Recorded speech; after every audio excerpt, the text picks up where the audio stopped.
हज़रात, एक सवाल है कि क्या उर्स मनाना जायज़ है या नहीं। ये दुनिया भर में जो औलिया किराम के आरा से मुबारका की तकरीबें मुनाकिद होती हैं, ये जायज़ है कि नहीं। तो वहाबी पार्टी इसको बिदअत बोलती है, हराम बोलती है, और उनका मंसूबा है कि इसे बंद किया जाना चाहिए। और हम अहले सुन्नत इसको मुस्तहब और बाइसे अजर सवाब जानते हैं। शर्त यह है कि मनहियात से खाली होना चाहिए। हमने कहा कि ये नाजायज क्यों है, तो बोले सरकार की हदीस है। हदीस ये है, सरकार ने फरमाया ला तजअलू क़ब्री दारा। सरकार ने फरमाया कि मेरी कब्र को ईद मत बनाओ।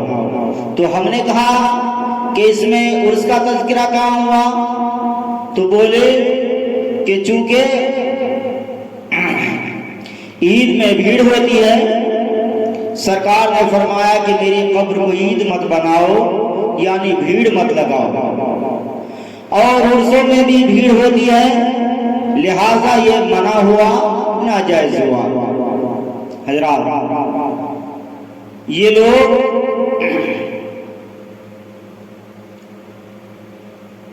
इनका कहना है कि जब सरकार ने फरमा दिया कि मेरी कब्र को ईद मत बनाओ, यानी भीड़ मत लगाओ, तो किसी और की कब्र पे भीड़ कैसे लगा सकते हो तुम, उर्स कैसे कर सकते हो।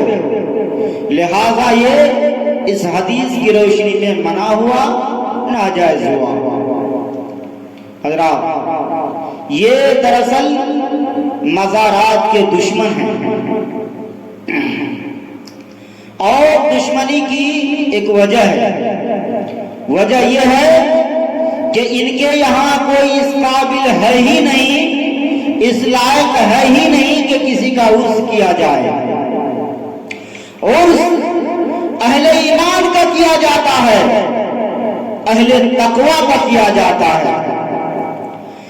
और जहां ईमान ही ना हो, तकवा का वजूद ही ना हो, और अगर तकवा था तो उसे लकवा लग गया, इसलिए उन्होंने दुश्मनी की।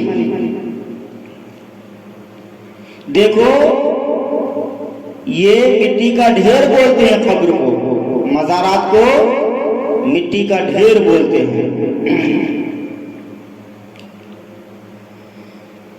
इनकी नजर ऊपर ही ऊपर रह गई। नजर नजर का फर्क है, इनकी नजर ऊपर ही ऊपर रह गई। इन्होंने देखा तो मिट्टी का ढेर नजर आया,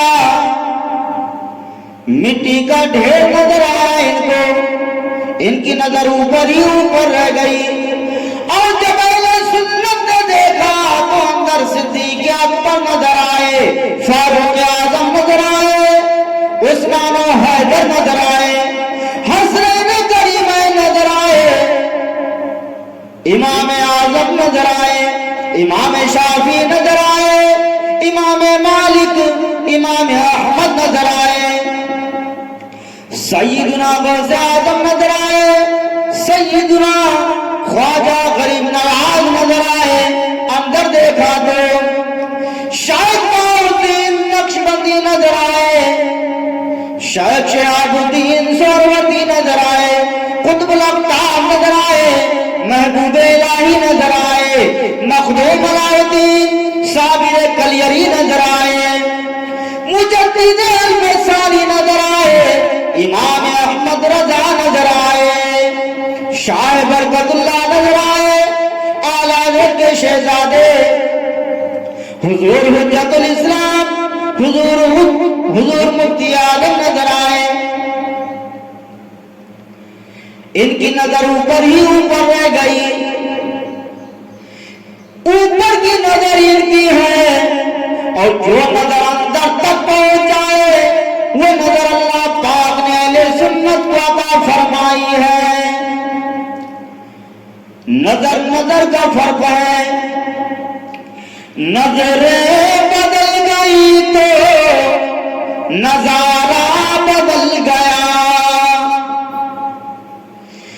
नजरें बदल गई तो नजारा बदल गया। हज़रात, अल्लामा इकबाल का शेर है, न बूझ खर का पोशों को इरादत हो तो देख इनको। न बूझ खर का पोशों को इरादत हो तो देख इनको।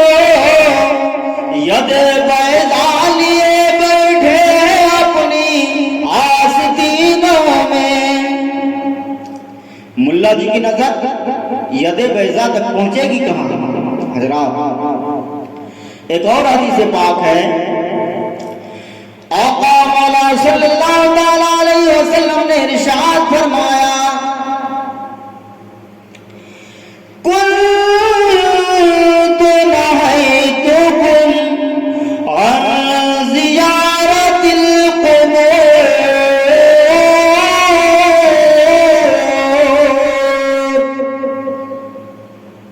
हज़रात, ये हदीस पाक है।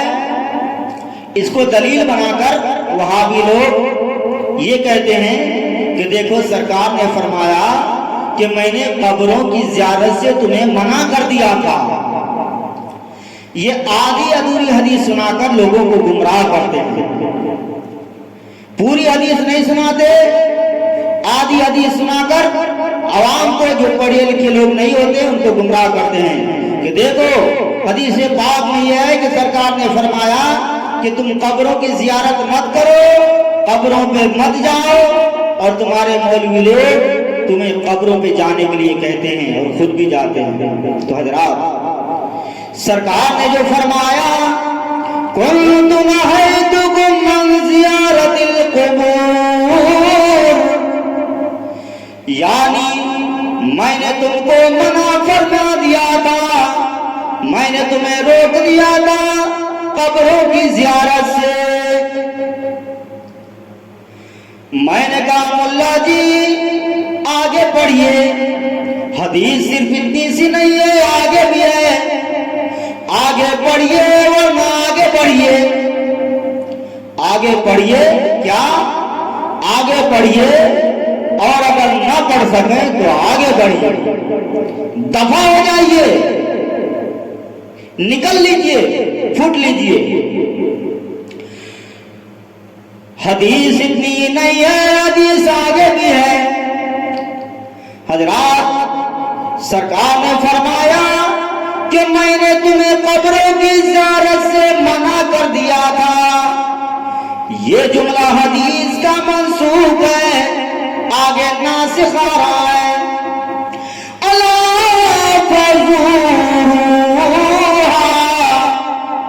खबरदार खबरदार, अब तुम कब्रों की ज़ियारत किया करो,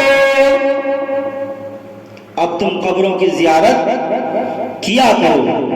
सरकार ने पहले फरमाया था कि मैंने तुम्हें रोक दिया था कब्रों की ज़ियारत से। ये माज़ी बईद है, यानी गुज़िश्ता पहले ज़माने में मैंने तुम्हें रोक दिया था, गुज़िश्ता पहले ज़माने में जब इब्तिदा इस्लाम का वक्त था, इस्लाम की इब्तिदा थी, उस वक्त मैंने तुम्हें रोक दिया था। अब मैं हुक्म दे रहा हूं, अला फज़ूरुहा, खबरदार खबरदार, अब मेरा हुक्म ये है कि तुम कब्रों की ज़ियारत किया करो। सुभान अल्लाह, सुभान अल्लाह। सरकार ने हिकमत बताई, हिकमत क्या है? फइन्ना तुज़हिदु फिद्दुन्या व तुज़क्किरुल आखिरह।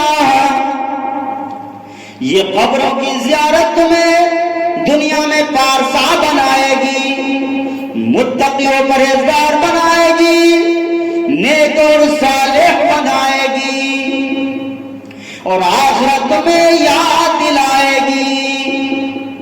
दुनिया में तुम्हें नेक बनाएगी और आखिरत तुम्हें याद दिलाएगी।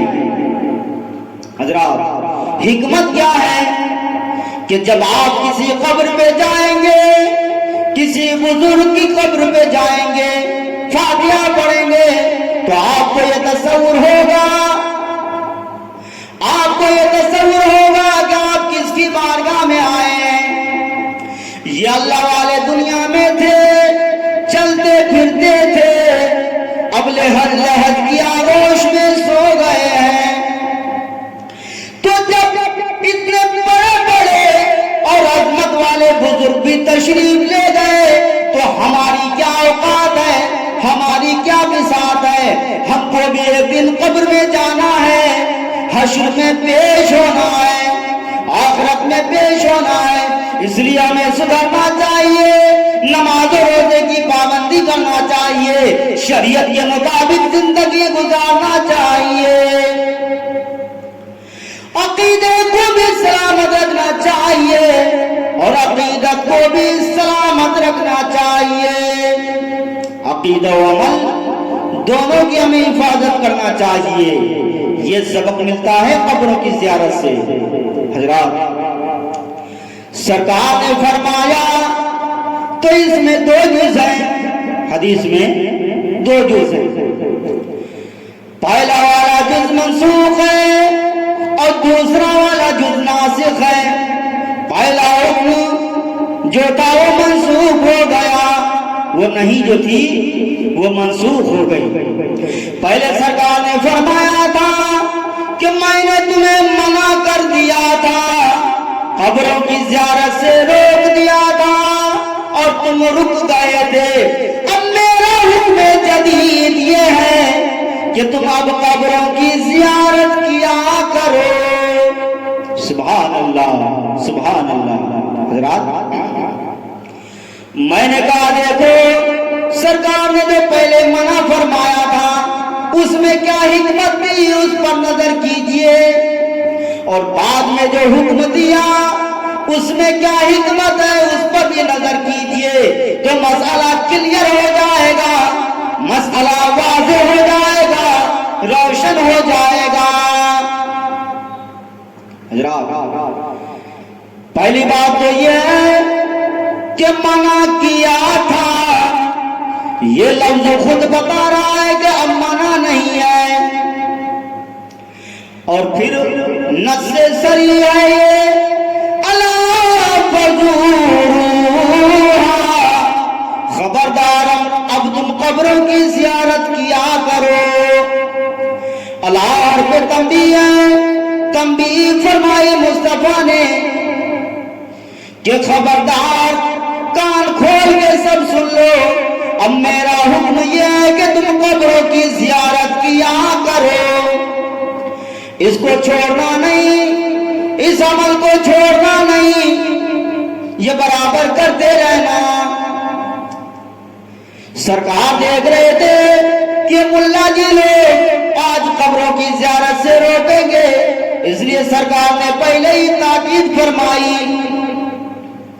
कि कोई कितना भी तुम्हें रोके, कोई कितना भी तुम्हें मना करे, तुम मानना नहीं, तुम रुकना नहीं, तुम मेरा ये हुक्म है कि तुम कब्रों की ज़ियारत किया करो। सुभान अल्लाह। सवाल यह है कि इसमें दो जुज़ हैं, एक मंसूख एक नासिख।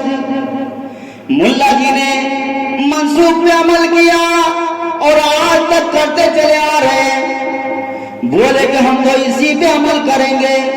अरे मुल्ला जी, अपनी अपनी किस्मत की बात है कि तुम्हारे हिस्से में मंसूख आया और हमारे हिस्से में नासिख आया। हिकमत क्या है तुम्हारे हिस्से में? वही क्यों आया जो मंसूब है? तुमने उसी को क्यों पकड़ा जो सरकार ने मना फरमा दिया था? हजरात, बात क्या थी? बात यह है, सरकार ने क्यों मना फरमाया था कि इब्तिदा इस्लाम है, अभी चंद ही मुसलमान हुए हैं, चंद ही अफराद मुसलमान हुए हैं, हुजूर के जानिसारों की तादाद कम है, और उन जानिसारों के जो रिश्तेदार कब्रों में थे वो सबके सब मुशरिक थे। किसी की माँ मुशरिका, किसी का बाप मुशरिक, दादा दादी मुशरिक, नाना नानी मुशरिक, खालू मामू मुशरिक, चाचा चाची मुशरिक। तो कहीं ऐसा ना हो कि उनकी मोहब्बत, रिश्ते की मोहब्बत रंग लाए और ये कब्रों की ज़ियारत के लिए चले जाएं।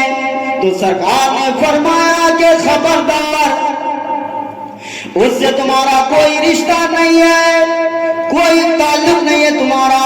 वो काफिर थे, तुम मुसलमान हो, वो मुशरिक थे, तुम मोमिन हो।